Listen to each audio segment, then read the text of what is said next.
নমস্কার বন্ধুরা, সোনার কিচেন ঘরে তোমাদেরকে স্বাগত জানাই। তো আজ আমি তোমাদেরকে একদম অন্য ধরনের অন্য স্বাদের ঢ্যাঁড়সের এক রেসিপি বানিয়ে দেখাবো। তো এই ঢ্যাঁড়সের রেসিপির ভিডিওটি পুরো দেখার অনুরোধ রইল। আর এই ঢ্যাঁড়সের ভিডিওর রেসিপিটি যদি ভালো লাগে কমেন্ট করো, লাইক শেয়ার সাবস্ক্রাইব করে আমার পাশে থেকো। যারা আমার চ্যানেলটিকে এখনও পর্যন্ত সাবস্ক্রাইব করেছো তাদেরকে অসংখ্য অসংখ্য ধন্যবাদ। যারা আমার চ্যানেলটিকে এখনও সাবস্ক্রাইব করোনি অনুরোধ রইল আমার চ্যানেলটিকে সাবস্ক্রাইব করে আমার পাশে থাকার জন্য।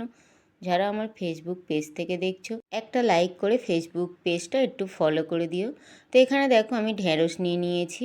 ঢ্যাঁড়সটা যেগুলো ছোট ছোট আছে সেগুলো আমি গোটা গোটা রাখছি, আর যেগুলো একটু বড় সাইজ আছে সেগুলো আমি দু টুকরো করে কেটে নিচ্ছি। তো এখানে দেখো ঢ্যাঁড়সটা আমার পুরো এইভাবে আমি কেটে নিয়েছি। ছোটোগুলো আমি গোটা গোটা রেখেছি আর বড়গুলো আমি দু টুকরো করে কেটে নিয়েছি।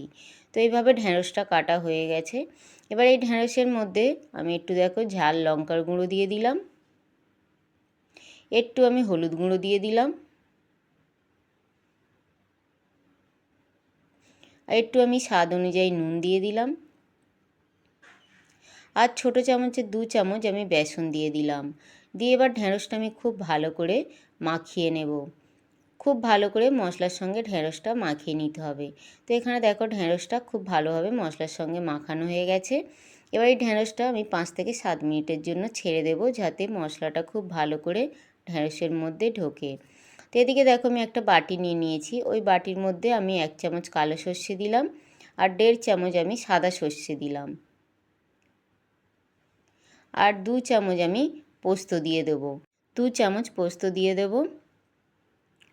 তো এখানে দেখো 2 চামচ পোস্ত দিয়ে দিলাম, আর 3টে আমি কাঁচা লঙ্কা দিলাম। ঝালটা তোমরা যে যেরকম খাও সেই অনুযায়ী দিয়ে দেবে। দিয়ে আমি খুব ভালো করে মিক্সির মধ্যে দিয়ে খুব ভালো করে একটা পেস্ট তৈরি করে নেব। তারপরে এদিকে দেখো আমি গ্যাসের মধ্যে একটা কড়াই বসিয়ে দিয়েছি। কড়াইয়ের মধ্যে আমি একটু সর্ষের তেল দিয়ে দিলাম। সর্ষের তেলটা আমি খুব ভালো করে গরম করে নেব।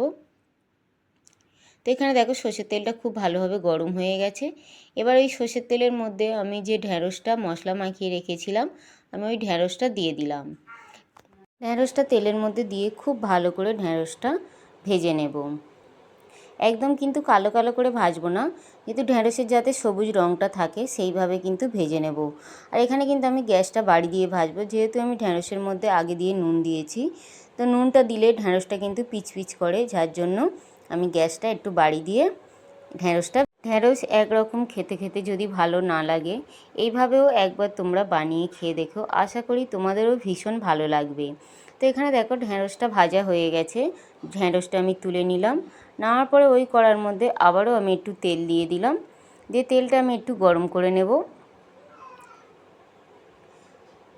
তেলটা দেখো এখানে খুব ভালোভাবে গরম হয়ে গেছে। এবার ওই তেলের মধ্যে আমি 2টো শুকনো লঙ্কা একটু গাটা ফাটিয়ে দিয়ে দিলাম, আর একটু আমি কালো জিরে দিয়ে দিলাম। কালো জিরে আর শুকনো লঙ্কাটা আমি তেলের মধ্যে দিয়ে আমি একটু নাড়াচাড়া করে একটু ভেজে নেব।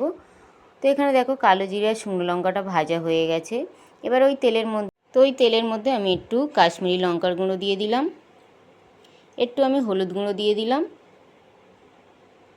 দিয়ে আমি হলুদ গুঁড়ো আর কাশ্মীরি লঙ্কার গুঁড়োটা আমি একটু তেলের মধ্যে দিয়ে নাড়াচাড়া করে নেব।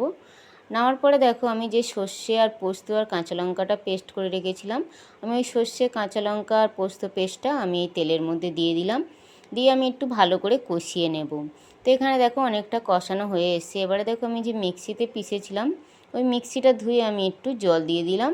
দিয়ে খুব ভালো করে সর্ষেটা আমি কষিয়ে নেব। তো সর্ষেটা দেখো কষানোর সাথে আমি এখানে একটু ছোটো ছোটো করে টমেটো কেটে রেখেছিলাম, কাটা টমেটোটা আমি দিয়ে দিলাম। দিয়ে এবারে খুব ভালো করে মশলাটা আমি কষিয়ে নেব। তো এখানে দেখো খুব সুন্দরভাবে তেল ছেড়ে দিয়েছে মশলা থেকে। এবার এই মশলার মধ্যে আমি একটু চিনি দিয়ে দিলাম, আর স্বাদ অনুযায়ী নুন দিয়ে দিলাম। যেহেতু ঢ্যাঁড়সটা ভাজার সময় আমি নুন দিয়েছিলাম, তার জন্য কিন্তু নুনটা বুঝে দিতে হবে। তো চিনি আর নুনটা দিয়ে আবারও আমি মশলাটা খুব ভালো করে কষিয়ে নেব। তো এখানে দেখো মশলাটা কিন্তু খুব ভালোভাবে কষানো হয়ে গেছে, আর মশলা দিয়ে কিন্তু তেল ছেড়ে দিয়েছে। তো মশলাটা দিয়ে তেল ছেড়ে দেওয়ার পরে এবারে মশলাটা খুব ভালো করে আমি একটু নাড়াচাড়া করে নিলাম। নেওয়ার পরে এবার এই মশলার মধ্যে আমি একটু জল দিয়ে দেব। জলটা কিন্তু খুব বেশি দেব না, যেহেতু এটা ঢ্যাঁড়সের সবজি, খুব বেশি কিন্তু জল জল হবে না, তো একটু গামাখা গামাখা হবে। তো এখানে দেখো জলটা দেওয়ার পরে ঝোলটা কিন্তু খুব সুন্দরভাবে ফুটে গেছে। ফুটে যাওয়ার পর আমি যে ঢ্যাঁড়সটা ভেজে রেখেছিলাম আমি ওই ঢ্যাঁড়সটা দিয়ে দিলাম, ভাজা ঢ্যাঁড়সটা আমি দিয়ে দিলাম। ভাজা ঢ্যাঁড়সটা দিয়ে আবারও আমি 3 থেকে 4 মিনিট খুব ভালো করে আমি এটা ফুটিয়ে নেব। যেহেতু ঢ্যাঁড়সটা ভাজা আছে যার জন্য বেশি সময় লাগবে না। আর এটা কিন্তু রুটি দিয়ে ভাত দিয়ে খেতে কিন্তু ভীষণ ভালো লাগে।